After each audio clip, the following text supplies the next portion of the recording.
back to Good Morning Tobago on Tobago Updates. Viewers, we are switching gears now to what's been happening in the private sector, what's been happening in the economy of Tobago, because now I'm being joined by the chairman of the Tobago division of the Trinidad and Tobago Chamber of Industry and Commerce, and that is Mr. Curtis Williams. So special good morning and welcome to you, Mr. Williams. How are you doing? Good. Good morning, Kandace. Morning to your viewers and listeners in Tobago Updates. It's a pleasure being here this morning. Now, from all reports, from all accounts, from people within the tourism industry, this Easter was not a very good Easter. In terms, the numbers were lower than they've been in years, pre and post COVID and so on. So, how are things going, business-wise, in the economy? How was it for the Easter? Well, Kandace, from the numbers, I read a couple articles over the weekend, and the Hotel Association indicated that the numbers wasn't as they expected. The villa folks on them did a little much better. There were a lot of folks in villas across the island. What we didn't see is that aggressive crowd. That aggressive crowd towards the Easter as we had before. So coming out, the dropping of the Tobago Jazz Experience, we knew that event was to bring that crowd, the international night and all that good stuff was to happen on that particular weekend. And that was to be some stimulant for us on the island. There was that downfall and we didn't have that Tobago Jazz Experience. So that aggressive crowd wasn't there. So we can see now that Easter was just a bit, probably 60 out of 100%, and not the numbers that we are accustomed seeing in the years gone by. I know there were satellite events across the island, on the Esplanade, there were Lemonade and some other events, and they were well attended from the promoter's point of view. They even one upcoming event sometime next week. I remember the promoter called me and asked for some support in what way we can, because apparently he's not getting support from the corporate or even the THA in terms of him moving forward. So he's asking us to see what we can do. There's nothing much we can do, Kandace, and we are NGO and we're operating with a zero budget. But as much as we can, we will give him the support to see that event, really come to pass. So things are not so well. No, definitely. Things is not 100%. We look forward to the summer vacation, July, August.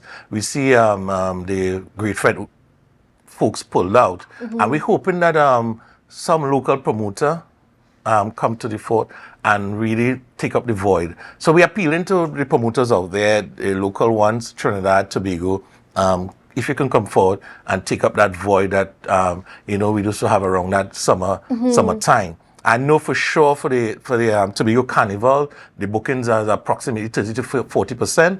Villas have been booked as we speak, so we expect a bumper Tobago Carnival. But we have all these other events around leading up to the Tobago Carnival that we are asking promoters to come forward and take up the gap. Now, Kandace, we need a game changer for Tobago. As you realize, the one-off, the sudden knee-jerk activity can't pay the bills. Yes, Tobago Carnival is not enough. That's correct. So we need a sustainable industry going forward. Tourism industry need to be sustainable going throughout the year and not just these little events happening every 3 months or so. That really you can't do a projection with that. And if we had to look at what the banks want, we need a sustainable plan. We need something to be well thought out and put to the full. So we, the private sector, have to be the one to lead this thing in a Kandace. We can't leave it up to the government or the THA. We, the private sector, definitely have to lead the charge in going forward. And I want to also ask you, who do you think is responsible? Is it politics that's responsible for the situation that we have now? Or is it other factors? Because we're also hearing from the tourism industry that the way that people travel is different. For instance, when Tobago was a place that Trinidadians would consider first, they're not considering Tobago, they're considering to go elsewhere. And that is, aided by the fact that Caribbean Airlines has opened up their routes and, has increased their flights to other destinations and so on. So I just want to get from you, where does the problem lie? Well, Kandace, we need to sit back as a team and look at this in a holistic manner. And hence the reason why we will call up one day, Kandace, soon you will see we call a meeting of all the various stakeholders so that we could sit in one space and discuss this thing in a meaningful manner. So if we need this game changer, we want to invite foreign direct investment. We want to invite foreign airlines to come into our space. When they do come here, Kandace, we have nowhere to put them. Our hotels are, the standard of our hotels are what, grade star 2. We don't have 5 stars. So these guys want 5-star, 4-star hotels, and we don't have those on ground, as you can see presently. So hence the reason why we have to start the conversation from that direction.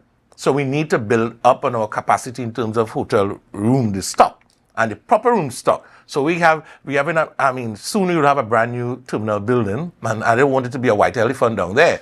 And we've just probably ATR landing ever so often, and then that's it. That don't make any sense, Kandace. So we have to market it from now. So we have to start off having that conversation. All of us have to sit in that room, all the stakeholders, the tourism folks, the dive folks, they have the tour folks, the taxi drivers, they maybe personnel from the tourism agencies and other officials have to sit in that space and discuss how we want to build a sustainable tourism environment. Because right now, everybody doing everything in a little pocket here, a little pocket here, that don't make any sense at all. Kandace, if we're going to build tourism as it ought to be, we need to sit together, both private sector and other stakeholders, to push this thing forward. Do you think that you've been getting the support from the politics side of things? And I'm talking here about both the THA and the central government. Do you think you're getting the right kind of support in terms of, trying to figure out what our way forward is to fix it? Well, Kandace, as we can see, St. Vincent just opened Sanders. Yes. And you're amazed to see the kind of thing, the ripple effect from Sanders being open in St. Vincent, Grenada. Kandace, is amazing. So you can imagine that was Tobago. So Kandace, we need to fix it. And the government, the THA are enablers. We can't look forward to them to fix half of the issues. We, the private sector, have to come with the proposal to the government. Tell the government, listen to me, you are the enablers. Okay, enable it for us now. Let's move forward with it. But we must be the one, the private sector must be the one leading the charge. We can't leave it up to the politicians, because you know how politician goes. They go up, they go down. They go hot, they go cool. And it's all about a timing. Now we know his election coming around, so everybody probably excited now, and we're going to see lots of things happening, because we know coming either later this year or early next year, they're going to be 2 sets of election. So things going to be real booming. But that's not what we want for tourism. We need something sustainable, and hence the reason why we are asking all the players to come. Let's sit and have that decent conversation. And then, what's also been happening on the ground for the smaller businesses and things, of course, because we know Tobago, it's mainly small businesses and so on. And I asked a question in the sense that, we are still struggling with what's been going on with the ferries. Like, we still have the complaints where you can't book a ferry ticket more than a month in advance. And we have the Cabo Star going on dry dock pretty soon. How are those issues affecting the way we do business here in Tobago? Well, Kandace, the Cabo Star is already on dry dock. Right, it's already on dry dock, sorry. On dry dock. Basically, what we noticed with it, well, again, we had conversation with the Port Authority about the Cabo Star. It was sometime around January, and they indicated that the Cabo Star will be going on dry dock. And we alerted our team, we alerted as much as our members and other business owners on the island. I'm predicting that the Cabo Star will be on dry dock, put your house in order, that kind of thing. Kandace, is not an easy task doing that, because some of us, based on our routines and our warehousing, we can't stock so much, and we have to do it on a weekly basis, as the case may be. So we are trying with it, and then up to now we haven't heard anything about the replacement vessel. We're still in a limbo. So we don't want to wait, because it's 3 weeks this vessel is going to be down for. It's going to hurt some of the smaller guys on them on the ground, and we can't wait. And I think it's time the Port Authority come now and say, well, okay, the replacement vessel will be ABC. You're going to have this amount of length, this whatever. You can sail on one more time and all that good stuff. Kandace, those are critical information needed. The business community need those information today. And to date, we haven't heard anything from the Port Authority. We're still waiting. We're trying to call them today to get an update as to what's happening, because you can't operate business in a vacuum. It's like, you just don't know where your next move going to be like. Folks, we can't operate business like that. So hence the reason why we look forward to the Port Authority coming to the fore to that. Caribbean Airline. Caribbean Airline, I think we need to have, it's time we have a conversation with Caribbean Airline. Throughout the Easter, I knew just about the week before the Wednesday, Thursday, we saw a lot of stuff on Facebook, and the Caribbean Airline Management flew into action, and they got something sorted out. They even went across in Tobago, sorting out over that Easter weekend to make sure things run smooth as possible. All right, so they were kind of cleaning up this standby list, because the biggest problem for us is you can't get a booking, so you go on standby. You just go up to the airport because you need to get to Tobago, and that was the biggest challenge most Tobagonians or Trinidadians face coming to Tobago. We see that the management was there trying to sort it out, whatever they can put a jet in between, move passengers accordingly. But we need something more sustainable than that, Kandace. We need predictability, because there's no way you could predict what's going to happen, and that's the big problem. I want to come to Tobago, and I just can't come. And hence the reason why we just cancel and probably go somewhere else. And right? then, of course, the longer it continues, the more people do not consider Tobago. That's correct. They have no reason to consider Tobago. There's no reason to Tobago as a destination of choice. And I mean, just listening to the Hotel Association, this chairman stated that Carl, I've been the direction. Carl have been studying more of the international flights instead of the domestic routes and some of it. But I think it's high time now Carl come and have a conversation with us, both the Hotel Association and the Chamber. Let's sit and chat about the airbridge issue, and let's see what is your challenge, and then we will know where to go. And I believe it's all maybe a government thing, because CAL is run by the Ministry of Finance. So it would be more of an economical thing than anything else. But let's see what we can do. We must be able to meet at some mutual ground, both the airline and all the other players in the game, so that we could assist the traveling public coming across the Tobago, especially at these event times. And then also when it comes to the ferry itself, even the fast ferry, because we're not allowed to, you can't book more than a month in advance. Have you had that conversation with the Port Authority about why this continues to be a problem? Because you can't tell people, okay, well, you know, there's limited flights, but you could always try the ferry, but then you can't book the ferry in advance. I think our last conversation with the Port Authority, they indicated that they're building out a new system. And with that new system, I think you were able to book, more than 4 weeks in advance. So I give the Port Authority the moment to fix what they need to fix, and then we will judge them based going forward. Throughout the Easter, they did a good job. I'm not saying no, they did a fairly good job. And even though we didn't say, the police did a great job, Kandace. The TTPS, Mr. Hazel and his team, and they did a tremendous, great job. I see a lot of stop and searches. I see a lot of police officers around, and I felt comfortable. I felt really, really comfortable. It's the first Easter I felt so comfortable. I don't know if it's because the crowd was less, but the amount of police and patrols, I felt extremely comfortable with all the stop and searches, etc. And I believe the event, we didn't have any unforeseen, no major accident or incident accordingly. But Kandace, it was a really good effort on the police service. They really come forward and do what they ought to be doing. Now we needed to continue. I don't want the police to get hot and cool, and that's the problem. Don't get hot and cold. Continue the stop and searches. Continue all the different raids that they have to do. Continue. Let the thing be a continuous thing.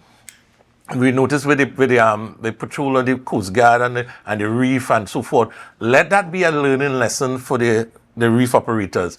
And I think education is the best thing. So instead of the Coast Guard going out there and doing what they have to do, I think we ought to bring in the reef operators, all these boat captains, bring them into some sort of meetings and have discussion with them. Let the Coast Guard be present, let the police be present, so you can educate the guys on them what the rules and regulations are, and then assist in what way, because some of them may need some assistance in probably putting together the requirements for the rules and regulation. And then from there now we start to push the enforcement. But education is important. These guys need to be educated, because I'm reading the article, the guy failed to produce his different permits and all that good stuff. And then he probably was upset. Probably have them on board. But he was also warned before. And then he was warned before. So at least education, because that industry, or those copper guys is a different set of guys, and they need to be educated as the way going forward, because we thought for some strange reason the Coast Guard don't have powers. At least I don't understand that.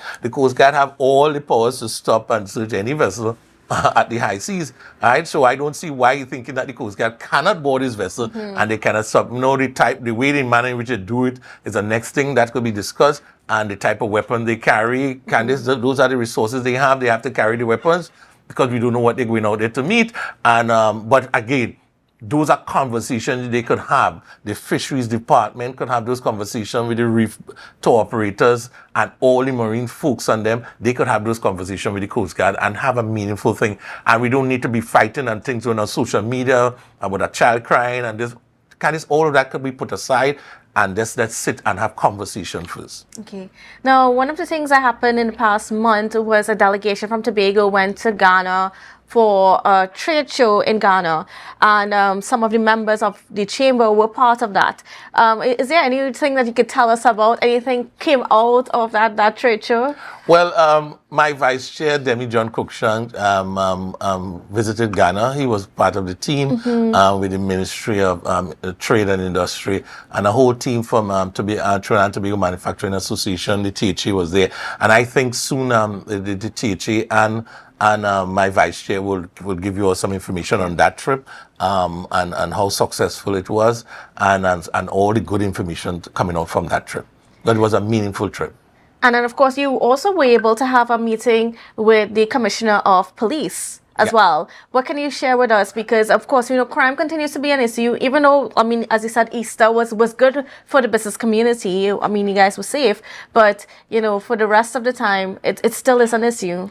Yeah, Kandace, coming out of that meeting with the police commissioner of police and her executive, there are some low-hanging fruits that we were looking at: school violence and how best the business community could partner with the NTPA, that's the National Parent Teachers Association, and through to come up with some sort of plan as we can assist in going forward with the schools because they need assistance in driving some of these plans.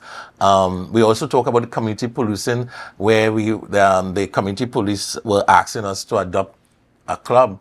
They have a lot of police youth clubs around, and some of them are suffering badly for resources, and they're asking us to adopt one of them and let's move forward and see how best we could assist them. Sometimes they just have simple things. They may have some football game and they may just need a cooler with water, and we can give them a cooler, we can give them 2 cases of water, and I mean that goes a long way. And some of them may be supporting just getting probably a bowl or a bat or the case may be. We the business community, because we operate within the environment, and they supported us. And I think it's time we can give back to all these little communities, whether it's in Plymouth, whether it's in Castara, whether it's in Charlottesville. We, the business folks, we operate throughout the island. And I think we could give back in small doses across. And we mightn't give big. Our coffers are not that huge, but we can at least give something to show some gratitude to what we have been doing, what they have been contributing to us. Yeah. And then coming back down even to the businesses on the ground here, because like I said, we know that the economy is not flowing as well as we hope it could be.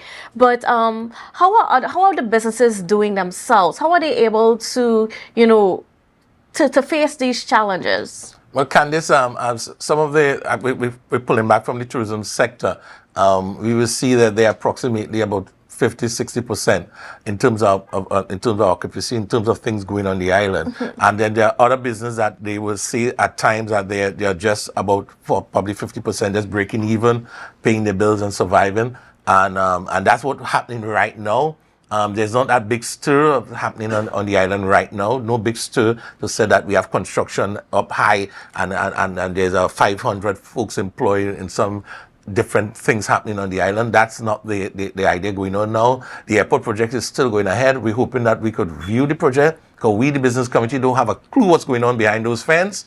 We don't know. I asked, and I did ask, and I will continue asking the authorities, those in charge of the project, that if you could give us an insight of what's happening behind those fences so that we will have a clue so we could put ourselves in some state of readiness. So Kandace, what about the duty-free shops in that area? Is it all these duty-free shops going to go to business in Trinidad? What happened to Tobago? We can boom and do duty-free as well. Kandace, we are bright people on the island.